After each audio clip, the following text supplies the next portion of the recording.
In America, the first 100 days are like seen as the true milestone for how a president will act and how his administration will go. It's like the test of the president. But in the UK, however, we don't really have that 100-day celebration as like a review of like how the first 100 days gone. So I feel it's sort of fitting in a way that we've just a couple of days now past the 2-year mark of Boris Johnson, and we've had 2 years of essentially of his pretty much administration at this point and him being prime minister. And really, in the grand scheme of things, you have to ask that question of someone who is halfway through his, current term as PM. What has he done? What has he achieved? And what are the consequences of those things? So I think it's very good that today we are going to have a look at, shall we say, Boris Johnson's, quote, successes and failures, and more for the fact of his failures, because Johnson promised big, and as we said before, someone like Johnson who has managed to secure a very large majority where no one could essentially stop them or stand in their way of essentially not achieving things and outright lying to the public, which it is now, as we saw just very recently, the public are now starting to associate Boris Johnson with being a liar and being dishonest, which will eventually sink him. And there are interesting rumblings potentially at a Tory conference where we could see a leadership challenge. That would be crazy if we did see that, but again, we'll have to see what happens. But before we do jump into today's article, please do remember to hit like, share, and subscribe button. And of course, down below there are links to my Patreon page and a one-off donation link called Buy Me a Coffee, where you can, well, buy me a coffee. And as always, thanks to everyone who does support the channel that way. And of course, please do remember to keep on wearing a mask and think about social distancing while you are out there. So, on with the show. So, this comes from the Yorkshire Bylines. The title is Boris Johnson, his first 2 years in Downing Street. Some of the dwindling band of the more moderate members of the Conservative Party might be forgiven for thinking, as Boris Johnson marks his first 2 years of his chaotic and increasingly scary premiership, that in 2019 they saddled up a tiger from which they can now not dismount. And of course, not all Conservatives are impressed by the damage being inflicted on this country's integrity, cohesion, health, social and cultural values, and economic output by Johnson's very rampant populism. And they are forced to look on very helplessly at the dizzying series of catastrophic policy mistakes, U-turns, gaffes, personal impropriety, and ministerial corruption scandals, while a very puzzling double-digit poll lead makes the Prime Minister all but unassailable. And senior Tories on the centre-right are probably going to rue their own wishful thinking that the weight of the office would now restrain the deeply flawed, mercurial former London mayor to become more like a controversial Prime Minister that hasn't even happened. So far from him bending to conform with the sort of standards expected from every British Prime Minister since William Pitt, it is the ramshackle British Constitution that now lies twisted and broken. And a report by the Constitutional Society in 2019 warned that our uncodified constitution relied very heavily on the good chaps, and said that the current political environment has given us chaps who are less likely inclined to be good. Step forward Alexander de Pfeffel Johnson, a man who has spent a lifetime breaking rules he felt should not apply to him. He has routinely and openly breached his own ministerial code, lies to Parliament at every opportunity, and treats the nation like nothing more than a plaything. And of course, to mark his second year in office, his former senior advisor Dominic Cummings has launched yet another blistering attack in a BBC interview. telling Laura Kuenssberg that Johnson doesn't have a plan and he doesn't know how to be Prime Minister, and we only got him in there because we had to solve a certain problem, aka Brexit. Not because he was really the right person to be running the country. Tell us about it.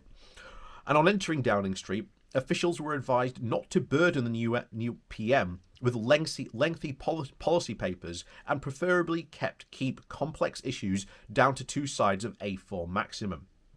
With the departure of Cummings last November, even 3-word slogans have become the excessive, and the PM is apparently unable to even cope with anything longer than 2.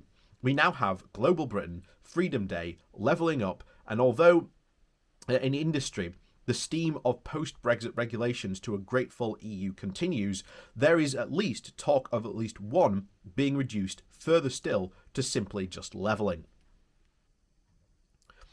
And there is also little point in going through Johnson's flaws. They are very well documented, but 2 recent articles about the Prime Minister are well worth reading. The first by Annette Duren, the Cologne-born London bureau chief of the German broadcaster ARD, and it contains the rise of the populist liar, entitled The Politics of Lies, Boris Johnson and the Erosion of Rule of Law, which first appeared in the German political magazine Bläser, and then proved so popular that the New Statesman later published a professional translation. And we should wake people up in our own media from the apathetic temper to which they have now sunk, although too many will be too given to wishful thinking. And one of Ditter's key points comes from the American philosopher Harry Frankfurt, that says, if you lie, you must know the truth, and keep an eye on the facts as you reference the system. That way, truth ultimately remains its validity. The danger comes, as Frankfurt put it, when the people become indifferent to the truth, and are unable to distinguish between facts and fiction. This undermines the political culture of democracy that depends on the distinction between what is true and what is false. And Johnson's entire life and career has been based on there being absolutely no such distinction. The truth has indeed been lost in its reference points and has reached a far new low level of junk bonds in political discourse. This will eventually be his legacy. The second is by Andrew Adonis, writing in Prospect magazine with the title Boris Johnson, the Prime Etonian. It is a brutal recognition that Johnson has changed British politics and not for the better. Adonis quotes the Prime Minister telling a friend before he came PM, "I haven't got any political opinions." Johnson was, and probably still is, completely ambivalent about Brexit. After Cameron announced the date of the referendum in the House of Commons, Johnson told Adonis he was buggered if he knew which side to take. This is a man who was driven through what is perhaps the biggest single policy change of any British Prime Minister since Edward Heath 50 years ago. But he either didn't know what he believed in it or not, and the impact will be felt for years, if not decades, and probably cost in the trillions of pounds. But after 2 years, dark clouds are gathering for the Prime Minister. The decision to lift COVID restrictions last week, as the cases of COVID-19 Delta variant rise exponentially, is a dangerous and unethical experiment, according to a letter in The Lancet signed by over 1,000 scientists, but entirely in keeping with Johnson's reckless instincts. Sir Jeremy Farr, the director of the Wellcome Trust, described in the Financial Times as the UK's largest provider of non-governmental funding for scientific research, has written a book titled The Virus versus the People, The Inside Story, set to be published next week and serialised by the Sunday Times, which gives a damning picture of Johnson's handling of the pandemic. He quotes Cummings, who claimed that Johnson rejected the idea of pushing back aggressively against the blockers and the lockdown skeptics in the media, saying, "The trouble is, Dom, I'm with the blockers. My heart is with the blockers. I don't believe any of this. It's all nonsense. I'd wish I'd been the mayor in Jaws and kept the beaches open." This may yet prove to be the most personally damning of all. And of course, the first period of Johnson's premiership was characterised by the Brexit impasse, and of course then the pandemic. And then there was, and is still, some sympathy for him. But that will come to an end as the pile of self-indictment and problems grow in the prime ministerial inbox. Brexit is far from done. The disastrous impact of Brexit will become clear as the economic effects of COVID-19 recede. Hobbling the economy by increasing barriers to trade with our largest overseas market will provide the backdrop for political choices for years to come.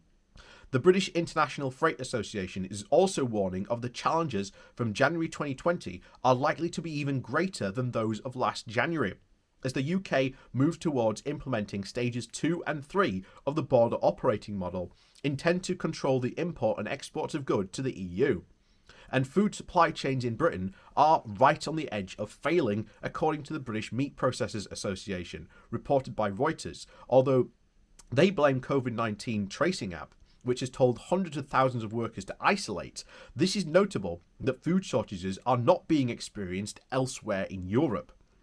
The government's, quote, command paper calling for the Northern Ireland Protocol to be renegotiated is almost laughingly, self-pityingly blaming the EU for all the problems while exonerating the men responsible for it. It offers no serious answers and was flatly rejected by the EU within hours of it being released. It also makes a serious problem.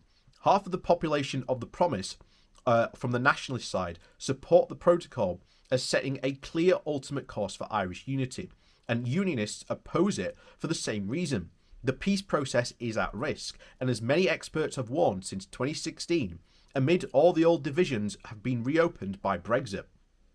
And Priti Patel is also facing questions about the controls on our borders as the number of migrants and asylum seekers crossing the Channel has reached record numbers. The BBC says that over 430 people arrived on Monday alone, bringing the total to this year to a record 8,000. Brexit means returning many of the migrants to EU member states and has become far more difficult. The Home Office has to agree to pay France $550 million to increase border security. Brexit was supposed to allow the UK more control over its borders, not less. Meanwhile, nurses have also been offered a 3% pay award from the government, but they are now threatening strike action.